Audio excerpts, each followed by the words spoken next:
Baka yan yung sila mag-ina. Yan yan. Ah, yan sila, oh. Ano nga ba? Saan na sila?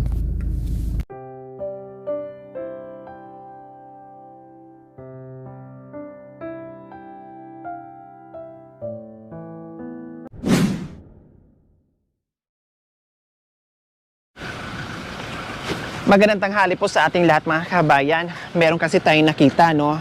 Ang sadya talaga natin mga kabayan ay pupunta sana doon sa ni-refer, no? Isa sa ni-refer sa atin. At meron kami napansin dito at parang tugma doon sa storya na sinasabi ng nag-refer sa kanila itong mag-iina. Hello! Hello po, magandang tanghali po sa inyo. Itanong ko lang po, kayo po si Nanay Edita? Oo. Oo, ito na nga mga kabayan. Nakalitrato ako ni Juan doon sa farmasya, si Dijan yata yun. Opo, may nag-message po sa Pero amin. lumalabas ko na araw-araw din itong dilata ko. Opo, kaya lang, ilang beses na po kaming pumunta sa inyo, wala po kayo. Ang sabi po nila, minsan gabi na kayo dumarating. Oo, gabi Kaya na. ngayon sabi namin, tara i-try natin, balikan. Yung pala, nandito po kayo. Oo. Talagang... Pumunta kami sa pamangkin ko kasi Santa Catalina, tapos kararating namin. O tapos uuwi na po kayo. Oo. O, sakto talaga mga Buti kabayan. timing na timing. Ito po, timing na po talaga, Nanay Edita, Pauwi na na kami, adik pa madat kami. na namin kayo. Kumusta naman ang buhay-buhay, Nanay Edita? Nahihirapan na nga po, nanakawan pa kami adik. Oh, Oo, nanakawan kami. ano pong ninakaw po sa inyo? Ha? Ano pong ninakaw sa inyo? Pera, yung binata ko yung iniipon niya, no? Kasama rin namin yung kumuha, kasama dyan sa 7-Eleven. Pero mo, Oh. umihilang itong binata ko, sandali lang, umuwi na, pupunta na sa upuan namin, tapos ang tagal, hindi ko bakit ang tagal kaya ako.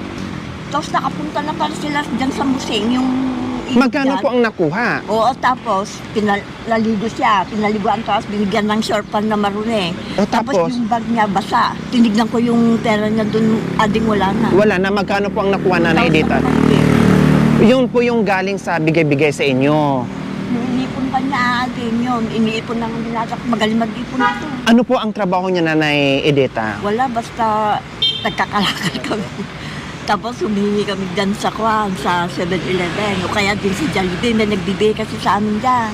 Kilala. Nangangalakal po kayo, tapos pag meron nagbibigay-bigay sa inyo, yun ang iniipon-ipon nyo. Anong pangalan ng binata nyo po, Nanay Edita? Ha? Pangalan po ng anak nyo? Aldrin. Si Aldrin. Sabi po kasi nila sa akin, yung nag-message sa akin, meron na kayong anak na binata na binabantayan. Bakit po binabantayan nyo po yung anak nyo? Hindi ko siya basta kasama ko lang, siyempre parang kasama ko lang. Siyempre may... Inaalagaan nyo, kumbaga inaalagaan nyo. Ano po Oo, bang problema inaalagaan. ni Kuya Alvin? Ha? Ano po bang problema ni Kuya Alvin? Wala, basta... Kasi yan, binaingit sa kanya, yun nga yung pera niya kinukuha. Kaya siyempre kinukuha ko rin sila samahan ko rin siya. Opo, wala bang sakit si Kuya Alvin? Wala. Wala. So, ganyan lang talaga Hindi siya. pa natibukas eh. Oh, hello po, Kuya Alvin. Na marunong magsalita si Kuya Alvin? Marunong rin kaya rin, palaki bukas yan. Nahihiya. Kuya Alvin, hello. Kumusta po kayo? Kumusta po kayo? Ha? Ilang taon na kayo? Ilang taon na po kayo, Kuya Alvin? Ha? Hindi ko gikibukas. Ha? Ilang taon na po kayo? Oo, kami Hindi nyo na alam kung ilang taon na kayo?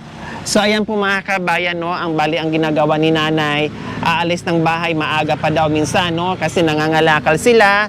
Tapos minsan nasa 7-Eleven sila, nagtatambay, no, or kaya sa harapan ng Jollibee, tapos may nagbibigay sa kanila mga kabayan. At ang mahirap ay mga kabayan, kasi ilang taon na po kayo, Nanay? Nakawang ka 3 beses. Opo, ilang taon na po kayo? Ha? Ilang taon na po kayo? 70. So 70 years old, no? May edad na si Nanay Edita mga kabayan at meron pang alagain na anak na kasama niya lagi, no? At doon nga po umaasa sa mga bigay-bigay, walang ibang trabaho. At the same time mga kabayan, bukod doon sa may nabibigay sa kanya, ito umaalis at mga kalakal na dagdag income na kahit papaano ay meron silang pangbenta at masahan sa pambili nila ng pagkain. So mga kabayan, sabi nga ni Nanay kanina, good timing talaga mga kabayan dahil ilang beses, hindi lang 3 beses ito pagkakataon na pinuntahan natin sila, no? At buti lang nandito sila huminto sa tabi ng kasada. Actually, hindi talaga tabing kasada. Nandito talaga sila sa gitna ng kasada, nakapahinga, nakaupo at merong kinakain kanina. Siguro nagugutom sila o nag-ice cream. Kasi siguro merong nagbigay sa kanila. No? Pero sa susunod po, Nanay Edita, magpahinga kayo dito sa tabi ha. Baka mamaya, hindi mamalaya, nandito pala kayo nakaupo, may malalaking sasakyan dyan. Baka kayo mahagip. Delikado. Dito po sa tabi, wag dito. Opo, hindi talaga kami nagsawang bumalik-balik dito sa lugar nyo, Nanay Edita, kasi pinasa nga sa amin yung picture, nakita namin yung sitwasyon na talagang kailangan nyo ng munting pagmamahal. Opo. Mga kabayan, kasi malapit na sila dito sa bahay nila, isang liko na lang nandiyan na, no? Ay pauwiin na lang natin kasi hindi lang kaya yung ibibigay natin, medyo mabigat. Kaya pwede po ba, Nanay, na umuwi na po kayo sa bahay nyo para susunod po kami? Total, nandito na naman po yung bahay nyo. Ay, uwi mo na kami. Opo. Susunod po kami, ha? Alam naman yung bahay. Opo, nandiyan lang po yung bahay nyo. Doon lang. Opo. Okay, sige po, Nanay. Pauwi na rin kami kasi. Oh, sige po. Nanay, paano pag umaalis po kayo, tulad niya, nagbabike si Kuya Alvin, kayo ay naglalakad lang, sinusundan nyo lang siya. Parang ano lang talaga niya, guide si Nanay. So, ayan po ang sitwasyon ng mag-iina. Kuminsan sinasakay niya ako, pero napapagod din. Napapagod din, Ayan. sinasakay niya rin ako.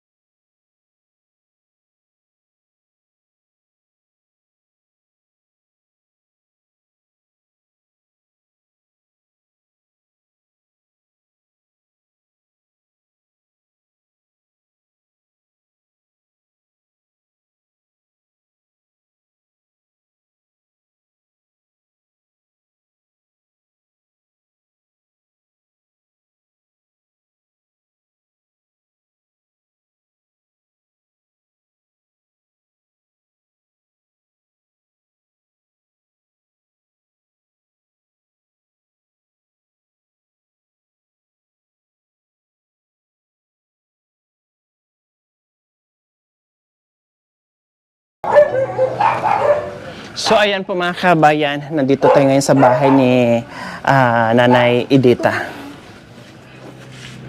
So, ayan, Nanay Edita, natagpuan na rin namin kayo. Dito po pala kayo nakatira. Oo. Ha? Dito po kayo nakatira, dito po kayo natutulog.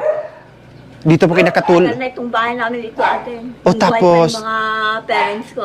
Ito, binili nila noon ito, medyo luma na kasi. Opo, tapos, Yung ito noon, up and down, pero yung baba, luma na. Kaibigan din ng nanay ko. Kaya parang luma na rin yung sa taas. Luma na yung ba. Pero matibay pa, ate. okay. So, Nanay Edita, nandito po kami, Nanay Edita, no? Mag-abot ng aming munting pagmamahal at salamat doon. Shout out doon sa kay at Ma'am Vivian. Tama po, Ma'am Vivian po ba yung nag-picture sa inyo? Oo. So, ayun po yung nag-message, no? Si Ma'am Vivian. Maraming salamat po talaga. Madam Vivian, kung meron na raw sa akin, wala pa ka. Opo, sa wakas, nagtagpo yung aming landas ni Nanay Edita, no? Na talagang ilang beses na namin pinuntahan namin. Kaya, good timing na nandito tayo ngayon. Kaya mga kabayan, sa tanghaling ito, no, tamang-tama yung pag-uwi nila dahil meron tayong pasalubong, no, para sa kanila ni Nanay Edita at kay Kuya Alvin. Nanay Edita, meron na kayong bigas, assorted groceries, at isang tray na itlog, plus meron pa kayong 1,000. Salamat sa binigay niyo sa amin na rasyon. Ayan, walang anuman po. Masaya po kayo, Kuya Alvin. Thank you. Ah? Ayan. Masaya si Kuya Alvin. Mahiyain lang, no? Ang importante na parating natin yung ating pagmamahal sa kanila. Kaya maraming salamat po sa walang sawang pagmamahal. Sir JSM ng Rabi KSA. Shout out din kay Ma'am Kat and Sir Albert ng Rabi KSA Saudi Arabia. Maraming salamat po sa ganito ang puso. Nawa ipagpalain po tayo ng Panginoong Diyos sa araw-araw. Nawa ibigyan po tayo ng kalakasan ng katawan sa araw-araw. Nawa ibigyan po tayo ng mahabang buhay pang sa ganun. Marami pa tayong matulungan na gayon lahat. So mga kabayan, huwag niyo pong kalimutan, pakishare at subscribe sa aking YouTube channel, Lori Aquino Trita. Maraming salamat po. God bless us all. Bye, Nanay. Bye, Kuya Alvin. Salamat po. Ingat din po kayo. Sa susunod po, Nanay, ha, pag nagpahinga kayo, sabi niyo po kay Kuya Alvin, ay tabi po kayo sa kalsada ha. Tumabi po kayo doon, wag doon sa gitna ng kalsada kasi delikado po sa inyo ha. Okay, bye-bye po. Salamat po.